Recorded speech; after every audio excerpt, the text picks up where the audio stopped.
Hello everybody and welcome back. Thank you so much for joining me today. I am going to be sharing a really fun and interesting video all around Soul Plan to demonstrate how unbelievably useful it is for understanding your life, why you incarnated at this time, and why your name is of such great importance to your purpose. So let's get started.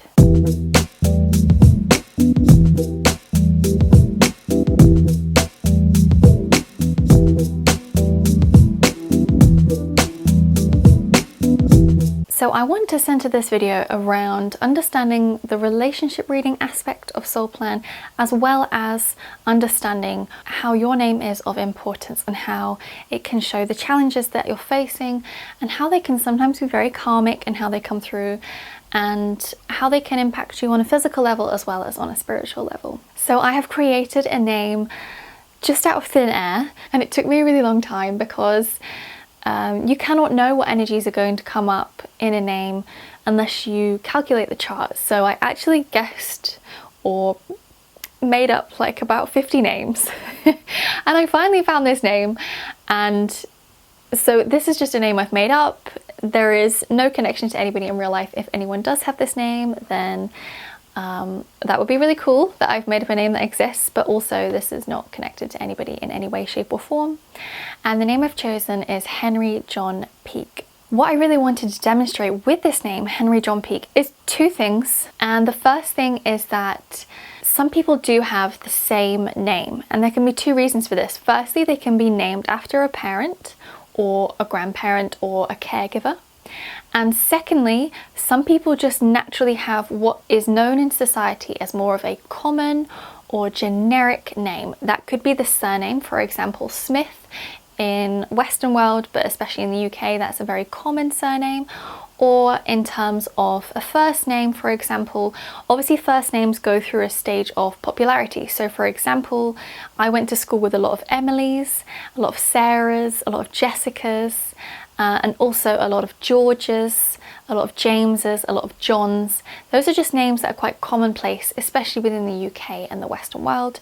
Obviously, where you're living in the world, there will be names that are just more commonly chosen, usually throughout time, depending on, sometimes, you know, for the UK, it depended on who was the king or the queen, and other times it might depend on the spiritual meaning of the name. You know, if there's a particular meaning to that name, it could be connected to where you're living, or it could be connected to your religion or the beliefs in the area where you were born or where your ancestry comes from. So those are two things that can happen.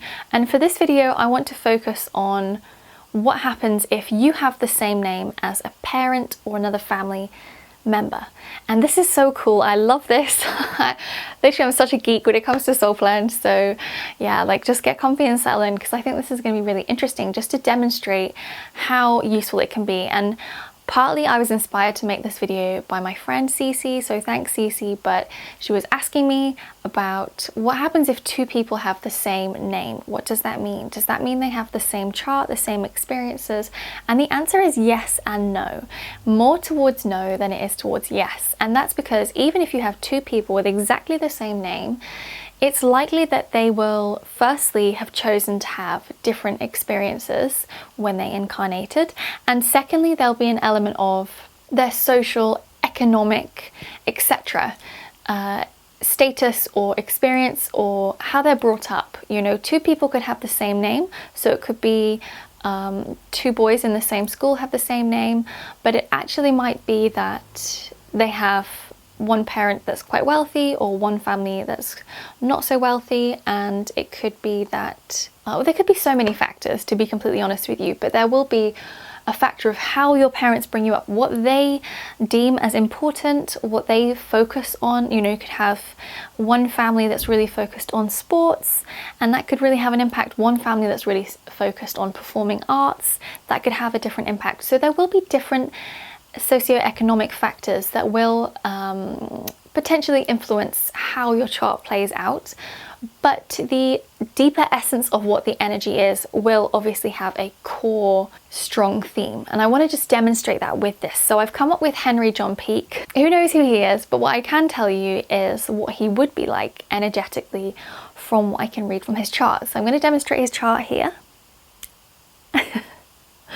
I'm such a geek. And I'm just going to show you, so I want to focus on if this was a father and a son, and that's because it was very common in let's say like, you know, the 1800s and before, to have your child named after you, and that still happens nowadays, but I just think it's a really fascinating thing, and I'll go into why I think that's fascinating. And I specifically wanted to focus on a name with a Worldly Challenge 3-3, and again I'll go into why that is. I think it's just a really beautiful example energy. Okay, so let's get into the chart of Henry John Peake and his son Henry John Peake. Obviously they have the same names, they have the same chart. It would depend on if the father decided to put Henry John Peake Jr. on the birth certificate, because we do always go with what is written on the birth certificate. However, just for the purpose of this video, I'm going to act as if he's just named him exactly the same and has not put senior or junior next to the name. And it's really ironic, but I happen to pick quite a high vibrational chart, which is really funny. So all the charts I looked at actually before I came up with this name had 10-1 or 8-8 as the Worldly Challenge. I was just saying to my guides, I really need a name that has a Worldly Challenge 3-3 for the example, so if you could just channel that through, that'd be great. Okay, so let's just look at the chart. So we have a Worldly Challenge 3-3, and the reason this is important and the reason I wanted to use an example with this is because how a Worldly Challenge and how any of the energies can show up will potentially be different for each person through free will and through their socioeconomic upbringing, let's just say. And 3-3 is the energy of expression, and it is the energy of a teacher and somebody who has a lot of knowledge to share, and it is somebody who's usually quite confident and very expressive. It can be somebody who's actually a really good singer or a really good writer. And it's also connected to the polarity. If you remember from my previous videos, there are 7 polarities in Soul Plan, and so the 3 is connected to wealth, to poverty, and I think this is an excellent example of how this can differ. So firstly, if you just look at the chart, if we took the father, for example, Henry John Peake, so it could be that the father was born into quite a poor family, and this is showing up with his Worldly Challenge of this 3. The wealth to poverty element of the polarities coming in, and the poverty aspect is there.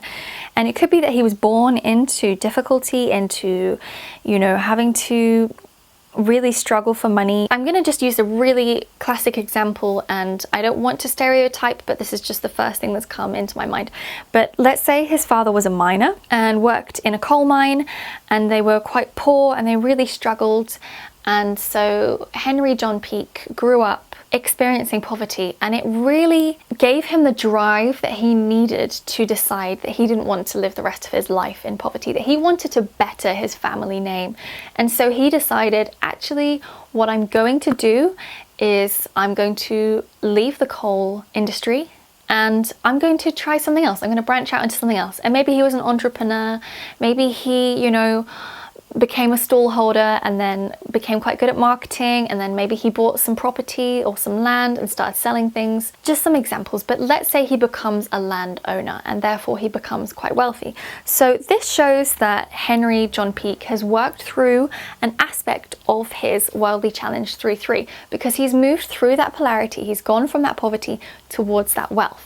It's important to say, when you come into a space of a polarity, you do want to be balancing it out. You don't want to dip too far into one or too far into the other, because that's an imbalance, and often that will lead to another lesson with the polarity. So if he were to go too far into the wealth, he might lose the wealth perhaps through a gambling addiction or something like that, and therefore would have to rebuild his relationship with wealth. And with regards to the 3, it's very much wealth connected to self-worth. So that would be a really important factor for why he would have felt he was able to better his family name. Maybe he had a mother who was very loving and really made him feel good and confident in himself and really brought him out of his shell, which is another aspect of the 3. 3s can really kind of be quite shy and retreat within this shell and not really express themselves very well, and maybe his mother really helped bring him out of his shell.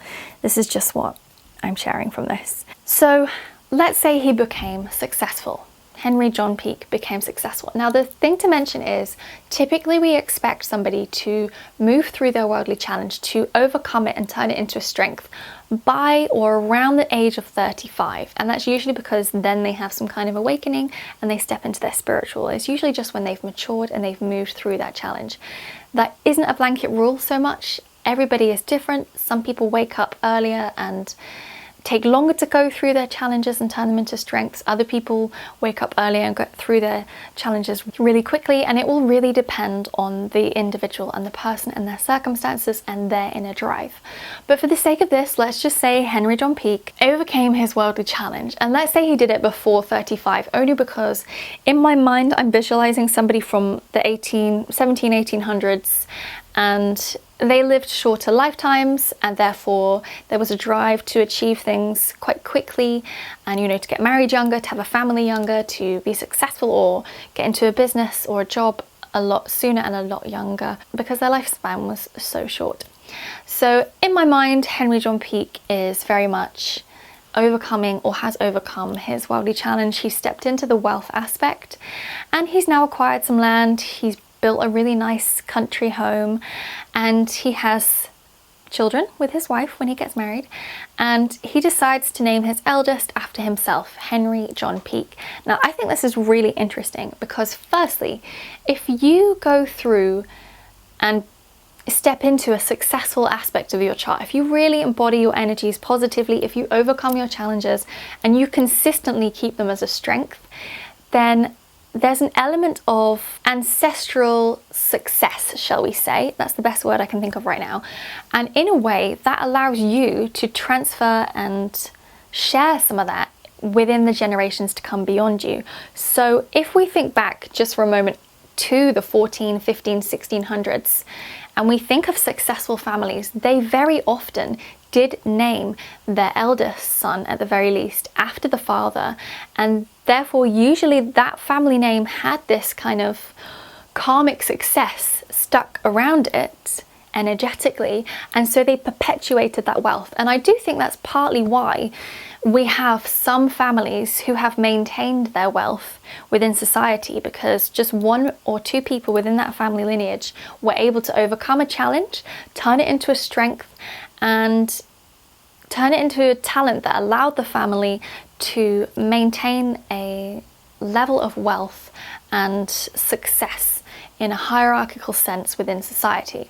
So I do think that that's something interesting, and I'd be really fascinated to look into families who've owned stately homes in the UK and look at what their lineage is, what their energies are, and see how they're connected. I have done that a couple of times in the past, but for the sake of this video, I didn't want to use anybody who was a real person, because in Soul Plan, it's important to use, it's important to look at a chart if you have permission. And I feel like that should be in anything, whether it's astrology, numerology, or Soul Plan. I actually feel like unless you have the person's permission, you should not be looking at their chart. It's quite an intimate thing, and would you feel comfortable if somebody looked at your chart or publicly shared that? I'm not sure, but if somebody's passed over, then obviously they're not using that name anymore. But I just wanted to use a made-up name for this video. Okay, so we're moving back to Henry John Peake, and he has had his eldest son. He's named him after him, and there are two ways that this can go. So firstly, because the son, Henry John Peake, has been born into wealth, he has a different element of a challenge with the 3-3 than his father did. So his father was born into poverty and really experienced that element of the polarity and moved through it to get into wealth and to balance that out. Whereas the son is born into wealth. So he already has a different experience of the energy, and he already may have very good self-worth. Perhaps he might be leaning more towards the more vain or egotistical aspects of this energy, which can come through. They could perhaps be a little bit overconfident, maybe a bit cocky, maybe a little bit full of themselves. Threes sometimes love talking and they love hearing themselves talk, and it's only because there's an element of expression, but maybe they get into that a little bit too much, and sometimes they start interrupting people, not valuing other people, and that comes from not having true wealth within them and true self-worth. It's more of an ego version of self-worth as opposed to like a true centered version of self-worth, and so they don't really value other people because they've not had to learn to value themselves or other people or things around them. So the son is born into wealth. He doesn't have the same understanding of valuing of money. So, you know, maybe he doesn't have to get a job or work in the coal mines as his father did as a young boy. So to him, money comes easily. So he just is a bit like, well, I can fritter it, I can do what I want.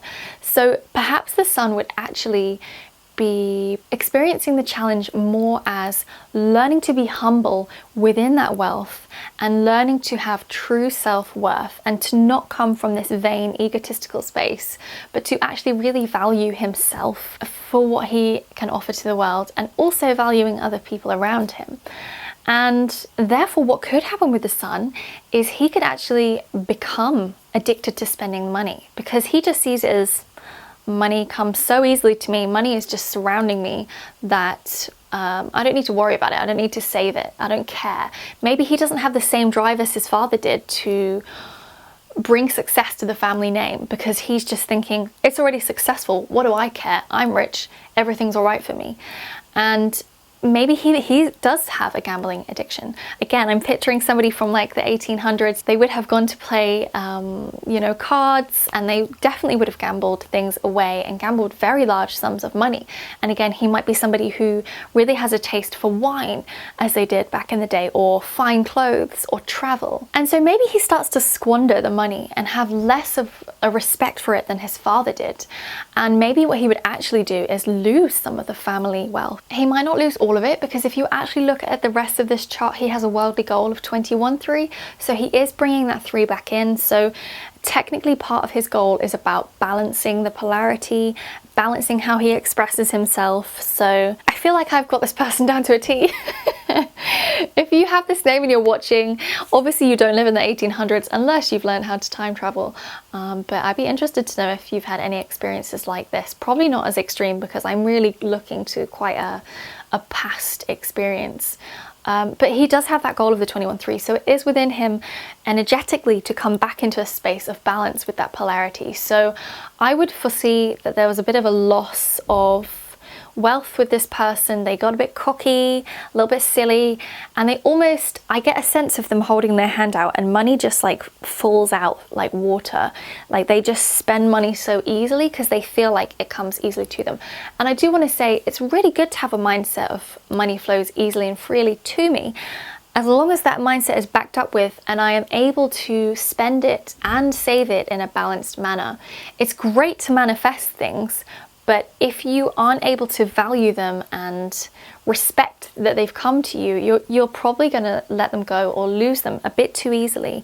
So there is an element of bringing that in as well when it comes to the language. So I feel like that's a really good example of how two people can have the same name, they can even be in the same family, but if they have different upbringings, then they really could be in quite a different space. The other element of that, if we flipped it the other way, is perhaps Henry John Peake was born into wealth. Perhaps the father was born into wealth. He had a very rich upbringing. And so, as I've just said, maybe he was a bit egotistical. Maybe he was just like, money comes so easily to me. What do I care? I'll fritter it away. Maybe he lost all the family fortune. Of course, some people back in the 16th, 15th, 18th century did gamble the whole family fortune away. And maybe he just lost all the family fortune. And then maybe he has a son, but names his son after him, Henry John Peake. And maybe Henry John Peake, the son, is born into poverty. And maybe he hears about how his family used to have wealth. And maybe he hears about how his father gambled it away. And maybe he decides to restore the family honor by striving to regain some of that wealth, to regain some of that status for the family. So maybe he does it in more of a humble approach, and he just seeks to have maybe more of like a middle ground income or a middle ground wealth. Maybe he doesn't want to go to the extreme that his family had in the past, because he saw how his father couldn't handle it and gambled it away. And maybe he doesn't want to repeat his father's or his family's generational mistakes in that karmic space. So he decides, actually, I'll just do it in a humble way. I'll just have, you know, a small holding, or I'll just have a merchant family business, and I'll make sure it's, you know, it's good, it's wealthy, it's consistent, but it's something that we can maintain and keep the momentum going for future success for the generations. So I feel like that's such a good example of how these two people can have the same energies. They can even have exactly the same chart as I'm demonstrating with this name, and it can show up differently. So we will just look through the rest of this person's chart since we've kind of got to know him in a way. Again, like, I'm picturing somebody in the 1800s, so I'm not talking really about this time and space now. Okay, so Worldly Challenge through 3, this is about overcoming shyness, overcoming feeling that you can't express yourself, overcoming self-worth, who would want to listen to what I have to teach and share, and also balancing out the polarity. Then he has the Worldly Talents 10-1. So you use your talents to overcome your challenges. And the 10-1 is a very high vibrational, connected, healing energy. And therefore this person would be fantastic at channeling, healing, and creating change. It keeps on cutting out. So the Worldly Talent 10-1 is very much a high vibrational healing energy. This person could actually be a doctor, for example, but I really have focused in my examples on making him some kind of landowner or something like that. And the 10-1, when it comes up in a worldly space, because it is such a high vibrational healing energy, it can sometimes feel out of place in society, as if it doesn't fit in, and really struggle to connect on an everyday level. And perhaps that's why this person was drawn towards gambling or some kind of addiction. I'm just trying to think of something simple as an example, because maybe they just really felt like they didn't fit in. But this person is usually quite an accomplished person, you know, they've got this whole wealth of spiritual gifts at their fingertips. They're usually good at channeling, healing, they've got really strong intuition, they are good at transforming the energy of the room and the energy around themselves. And then if we move to the goals, the 21-3, I've already briefly mentioned this, but 21-3 is the energy of endurance and expression together. So perhaps this person wants to become a merchant, a trader, and they go traveling around the world, and they need the stamina and the endurance to come through that, see through that. I would feel like if we were talking about the original Henry John Peake, whose father was a coal miner, and he was brought up, maybe he as a child had to go and work in the mines, because as 21-3, sometimes they can have quite difficult childhoods, but because this isn't a goal, it more says to me, maybe he experienced some difficulties and he has the endurance and the stamina that he needs to overcome them. Usually it's somebody who's got quite strong mind, body and soul, if you like. You know, they've got a really good resilience and endurance around them. But also it can be somebody who is a jack of trades and is quite impatient, doesn't stick to anything, likes everything now, you know, I don't have the patience to wait for that. And maybe that's why, if we look at the original Sun example I gave you, he perhaps was quite impatient with other people, didn't really respect them, didn't value them, and that's why he frittered the money away, because he was just like, everything comes to me so easily, I can do what I want. And maybe he had no staying power in any job, which is why he started to lean more towards, you know, spending money rather than making it. And obviously having the 3 there is about reconnecting to, rebalancing that polarity. The spiritual challenges and the spiritual talents are the same in this chart, which is really interesting. When you have that, if you have the same talent as the same challenge, it means you're more likely to be able to overcome the challenge, which is really cool. And also both of his talents are the same, so he actually should be quite a talented, connected person. I mean, to be honest, this person would make a fantastic doctor or nurse or surgeon or something like that. But because of all the 3s, he'd also be a fantastic teacher. So the spiritual challenge is very much about denying your spirituality, denying your true nature. And 10-1 can be quite a perfectionist energy. It's connected to Virgo, so they very much value work and getting things done, and perhaps put a little bit too much pressure on themselves. They can become a bit critical, a bit of a perfectionist. This person could actually be quite an intense person to have as a boss, because they might just be really critical of your work and be like, that's not good enough, bring it back to me, do it again. If he were an architect, for example, then you'd really find that his drawings would be beautiful, really neat, perfect drawings.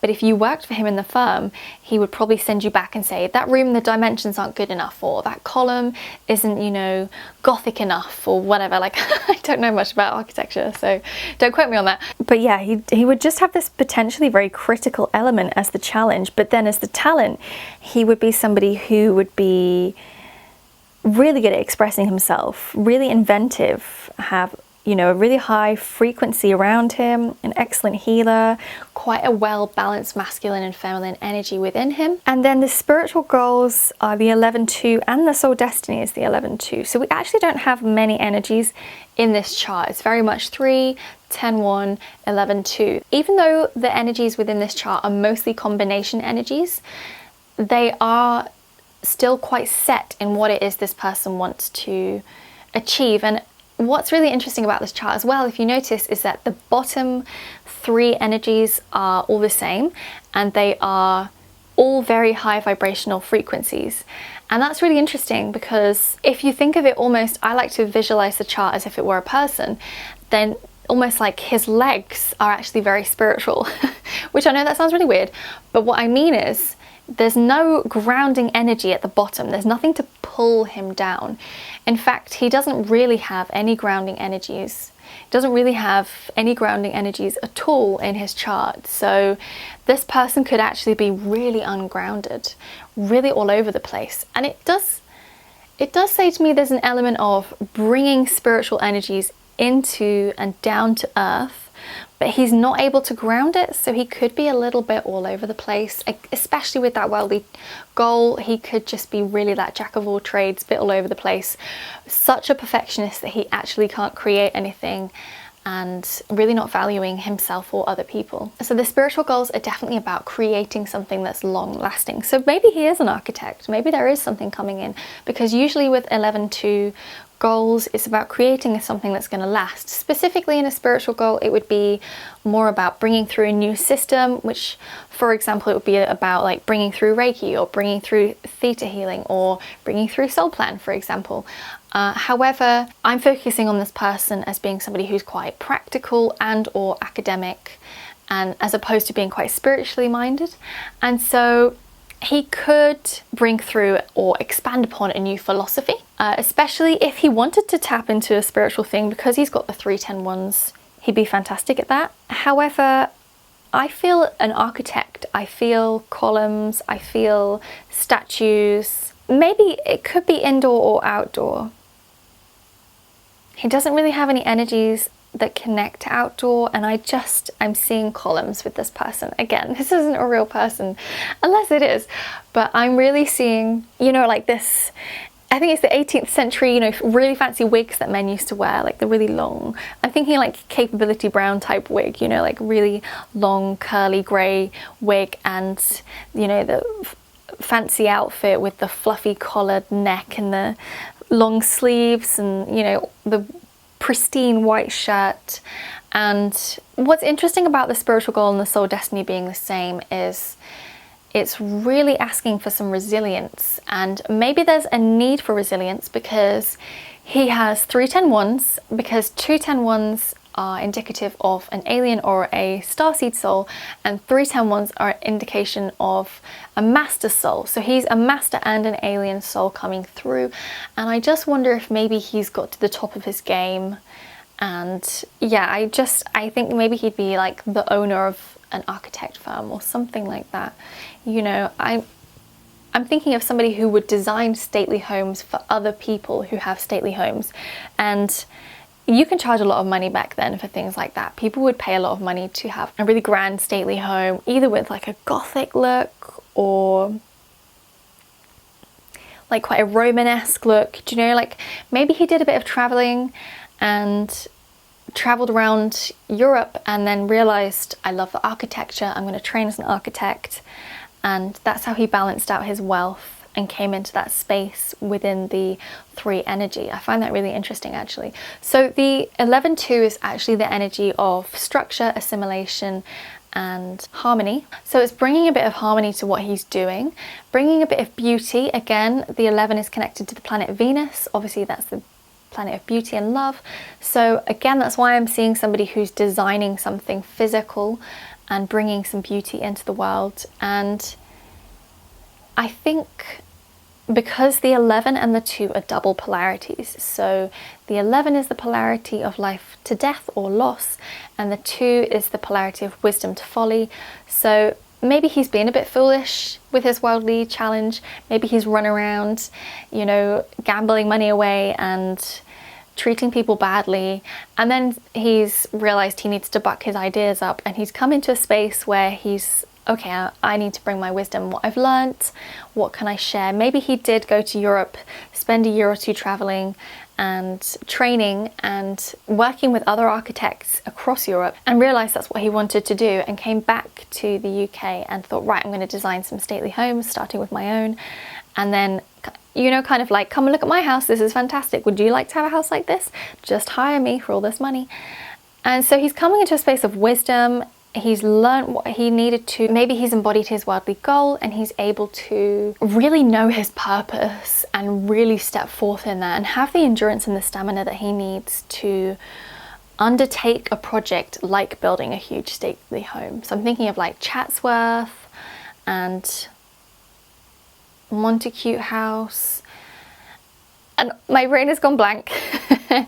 I watched a program a few months ago about stately homes, and it was so cool, it was really interesting. So he's coming into a space of creating life and something that's going to last forever, and bringing some wisdom into it. And also the 11 and the 2 are both connected to the eyes, so maybe he needs to be quite visual with what he's doing. And again, that's why I'm thinking architecture, like drawing out what he's doing, and then he can express himself in a way that's going to last forever. And the Soul Destiny is really interesting because it's definitely about laying foundations. That's very much what the 11 is about, laying a strong, solid, structural foundation to leave things behind, or so that people can come into that structure. Of course, the energy is assimilation, structure, harmony. So he definitely wants to leave something that's going to have a lasting impact. He definitely wants to come into a space of wisdom and resilience emotionally.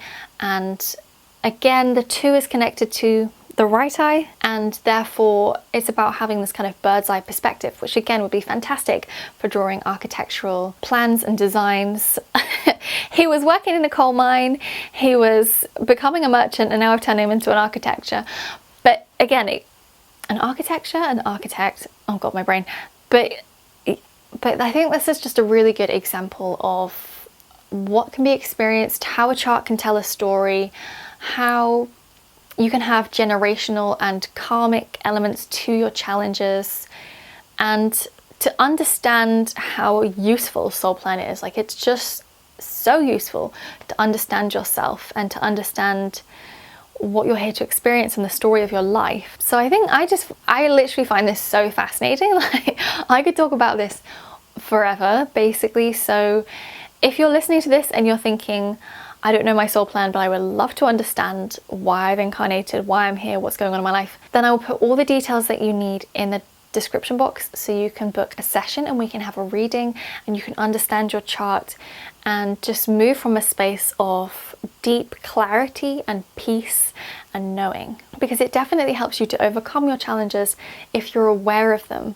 If you're aware of something, you can have the empowered space to move from, to change it and to embody it positively and to overcome it as a challenge and turn it into a strength. It's really cool, I love it. So yeah, if you'd like to book a reading, just click the link in the description box. I look forward to working with you, and thank you so much for watching. Let me know in the comments if you enjoyed this and if you'd like to see more videos like this. See you in next week's video.